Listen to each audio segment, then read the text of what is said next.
మరోవైపున మనం కట్టిన 17 కొత్త మెడికల్ కాలేజీలు, అందులో 5 మెడికల్ కాలేజీలు మనం ఉండగానే కమిషన్ కూడా చేసాం. కాలేజీలు మొదలయ్యాయి 5 కాలేజీలు. మిగిలిన కాలేజీలు యుద్ధ వార్ ఫుటింగ్ బేసిస్ మీద పనులు జరుగుతూ ఉన్నాయి. ఈ పెద్ద మనిషి ముఖ్యమంత్రి అయ్యాడు, కాలేజీలు కట్టాల్సింది పోయి అమ్ముతానని చెప్పి ఈ మనిషి తయారయ్యాడు. పేదవాడికి మెడికల్ కాలేజీలు అందుబాటులో లేకపోతే ఆ డిస్ట్రిక్ట్ హెడ్ క్వార్టర్స్లో ఎప్పుడైనా ఒక మెడికల్ కాలేజ్ అందుబాటులో ఉంటే దాని అర్థం ఒక మల్టీ స్పెషాలిటీ హాస్పిటల్ అందుబాటులో ఉంది అని నిదర్శనం. ఆ హాస్పిటల్స్లో ఆ కాలేజీలు అక్కడ ఉంటే అసిస్టెంట్ ప్రొఫెసర్లు అందుబాటులో ఉంటారు. ఆ కాలేజీలో పనిచేసే స్టాఫ్, పోస్ట్ గ్రాడ్యుయేట్ స్టూడెంట్స్ వీళ్ళంతా కూడా అందుబాటులో ఉండే ఒక మల్టీ స్పెషాలిటీ హాస్పిటల్ ఆ డిస్ట్రిక్ట్లో పేదలకు అందుబాటులో ఉంటుంది.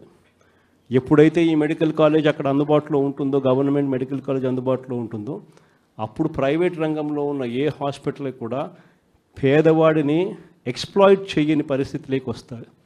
ఎందుకనంటే ఎక్స్ప్లాయిట్ చేసే పరిస్థితి ఉందంటే అక్కడే గవర్నమెంట్ హాస్పిటల్ ఉంది కదా, మెడికల్ కాలేజ్, ఆటికి పోతామని చెప్పి చెప్తారు ఎవరైనా కూడా. ఆ పరిస్థితి నుంచి నాశనం చేసి కాలేజీలు అమ్మడానికి సిద్ధపడ్డాడు. మన ప్రభుత్వ హయాంలో గతంలో ఎప్పుడు జరగని విధంగా, రాష్ట్ర చరిత్రలో ఎప్పుడు చూడని విధంగా మనం కొత్తగా గవర్నమెంట్ రంగంలో 3 పోర్టులు ఏకంగా కట్టడానికి శ్రీకారం చుట్టాం. ఇదే విశాఖపట్నం జిల్లాల ప్రజలకు అందరికీ కూడా బాగా తెలుసు. మూలపేట, శ్రీకాకుళం జిల్లాలో పోర్టు. గతంలో ఎప్పుడు ఊహించని విధంగా శ్రీకాకుళం జిల్లాకు అభివృద్ధి బాట నడిపించే ఒక గొప్ప అడుగు ఆ పోర్టు. ఆ పోర్టులో అడుగులు వేసింది ఎప్పుడు అని అంటే మన ప్రభుత్వం వచ్చిన తర్వాతనే. అక్కడే మనం భూములు కొనుగోలు దగ్గర నుంచి, పర్మిషన్ తేవడం దగ్గర నుంచి, చివరికి ఆ పోర్టు ఇబ్బంది పడకోకుండా ఫైనాన్షియల్ క్లోజర్ కూడా మనమే పూర్తిగా కంప్లీట్ చేసి ఏకంగా మనం 30% పనులు కూడా పూర్తి చేసే కార్యక్రమం మనం చేస్తే, చంద్రబాబు నాయుడు గారు ఇప్పుడు ఆ 3 పోర్టులను, గవర్నమెంట్ రంగంలో ఉన్న 3 పోర్టులను కమిషన్ల కోసం అమ్మడానికి ఈ పెద్ద మనిషి శ్రీకారం చుట్టాడు. ఇదే పెద్ద మనిషి చంద్రబాబు నాయుడు గారు ఇదే ఉత్తరాంధ్రలో ఎప్పుడు చూడని విధంగా ట్రైబల్ ప్రాంతాన్ని అభివృద్ధి పదంలో మనం నడిపించాం.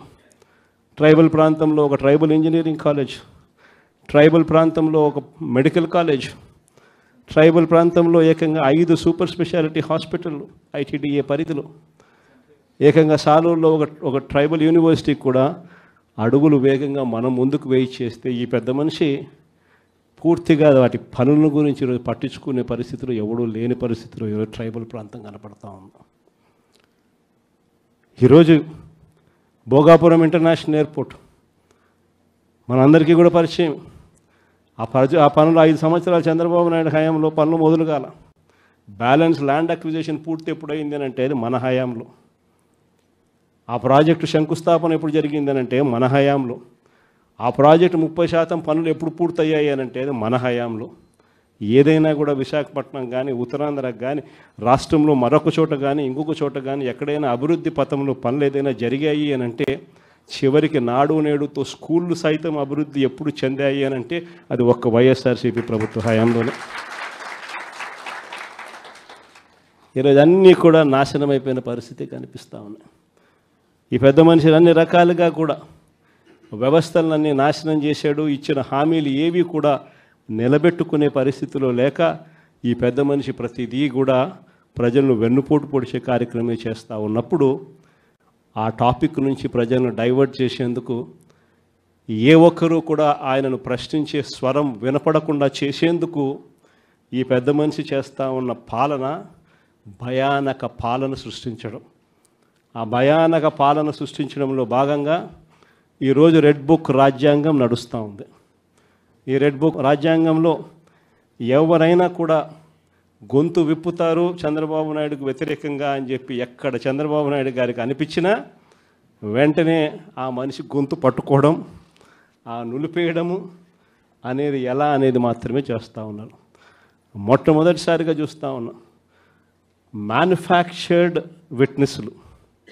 అంటే ఒక నేరంతో ఒక మనిషికి సంబంధం ఉండదు, కానీ ఏకంగా వీళ్ళకి సంబంధించిన ఒక వ్యక్తిని క్రియేట్ చేస్తున్నారు.